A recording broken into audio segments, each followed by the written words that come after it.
Si les gens ne veulent pas se faire arnaquer, ils doivent d'abord s'informer et ils doivent cesser d'obtenir toute leur perception des médias grand public.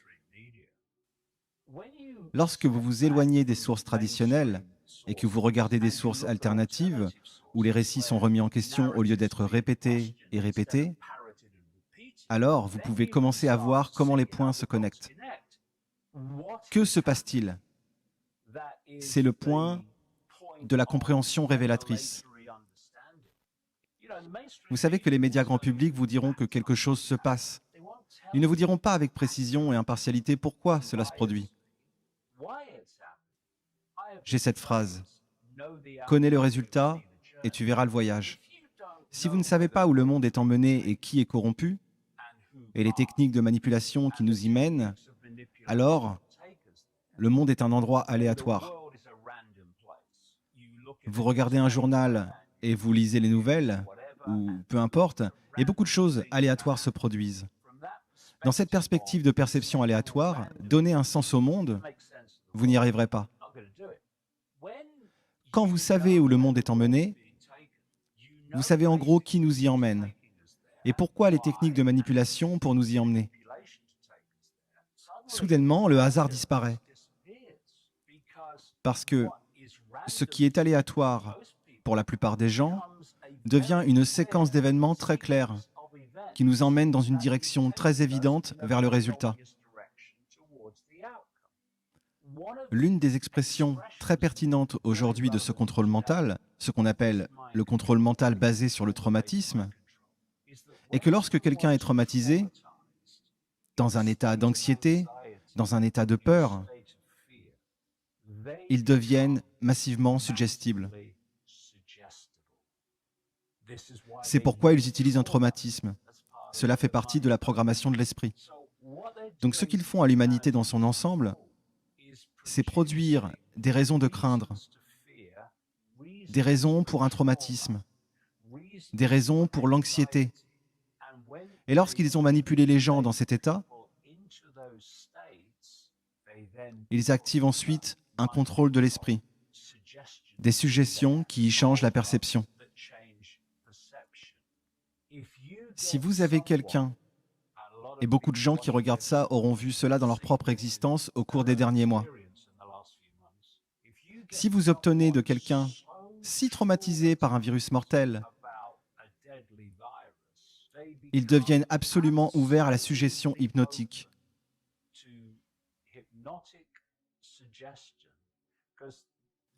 Car ce culte ne cible pas vraiment massivement l'esprit conscient.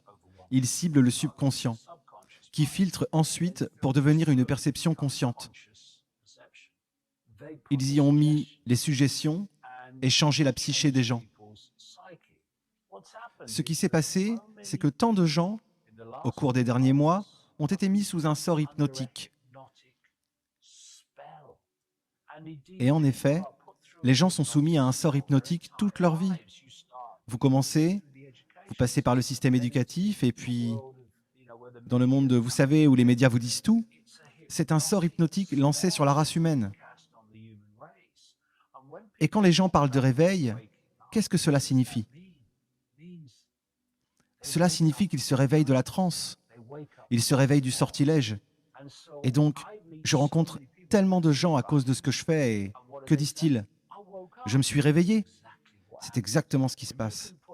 Lorsque vous pouvez publier des informations qui donnent un angle différent à tout, ce que vous faites est de briser le charme, parce que le sort est essentiellement tout ce que quiconque a toujours entendu. Toutes les sources traditionnelles, ce sont toutes les sources du sort. Et quand les gens entendent d'autres sources d'informations et d'autres façons de voir le monde, ça brise le charme. Et les gens disent: je me suis réveillé. Oui, tu t'es réveillé de la transe dans laquelle tu as été mis depuis le jour où tu es né. Que s'est-il passé durant les dernières semaines de ce canular? Cela a été l'exemple le plus puissant, le plus évident d'un sortilège jeté sur la psyché humaine.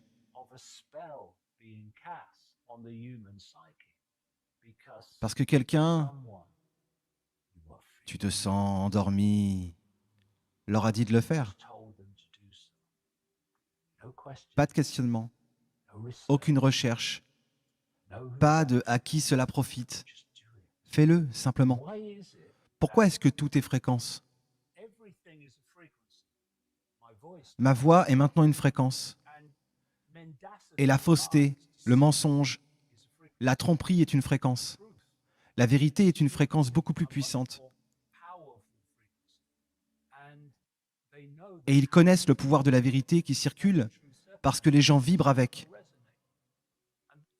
Et donc, s'ils veulent réaliser ce que nous dévoilons maintenant, ce que nous vivons, qu'ils vont contrôler des milliards de personnes, ils doivent contrôler leur perception. Ils le doivent. Nous sommes dans la situation actuelle à cause de la perception humaine de masse.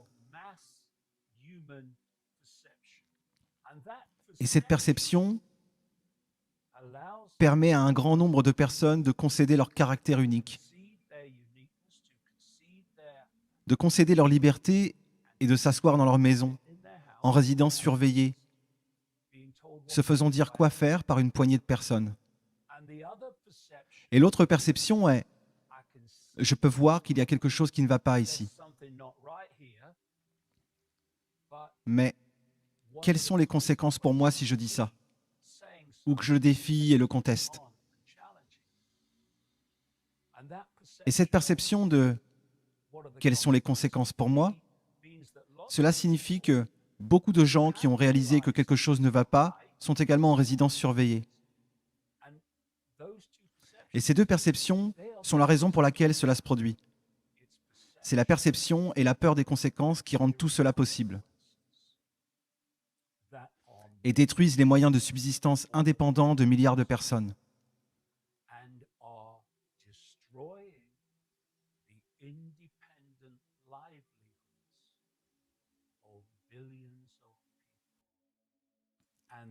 Et la plus grande forme de contrôle est la dépendance. Ce n'est pas une question d'argent, c'est une question de contrôle. Il s'agit d'une prise de contrôle complète. Pas seulement des humains, au sens physique, si vous voulez. Il s'agit de prendre, in fine, le contrôle de leurs esprits et directement de leur perception. Et il y a deux techniques de manipulation perceptuelle de l'esprit de masse que ce culte utilise pour faire avancer son agenda. Celui que j'ai appelé il y a longtemps « problème, réaction, solution », où vous créez secrètement un problème. Vous demandez à vos médias inconditionnels de dire au public la version de ce problème que vous voulez qu'il croie. Et vous voulez que le public dise, dans un état de peur et d'anxiété ou d'indignation, quelque chose doit être fait. Qu'est-ce que vous allez faire? Puis ceux qui ont secrètement créé le problème et obtenu cette réaction ont ensuite ouvertement proposé les solutions aux problèmes qu'ils ont secrètement créés et pour lesquels ils ont blâmé quelqu'un d'autre. Et il y a une autre version de ce que j'ai appelé « pas de problème, réaction, solution ». C'est lorsque vous n'avez pas besoin d'un vrai problème, vous avez besoin d'en avoir la perception. Je vais faire ce que je sais être juste. C'est une force imparable. Il n'y a pas besoin de violence. La dernière chose dont nous avons besoin est la violence. Cela ne fait pas de violence. Mais le pouvoir de faire ce que tu sais être juste et ne jamais envisager de ne pas le faire, si suffisamment de gens font ça, alors nous reprenons le contrôle de notre société et nous héritons d'une société basée sur ça. Et non sur la peur, qui est ce qui a contrôlé la société humaine de toute son histoire connue. Abonnez-vous et activez la cloche pour être notifié des prochaines vidéos. Je remercie ceux qui partagent et qui me soutiennent via PayPal et Tipeee. À très bientôt.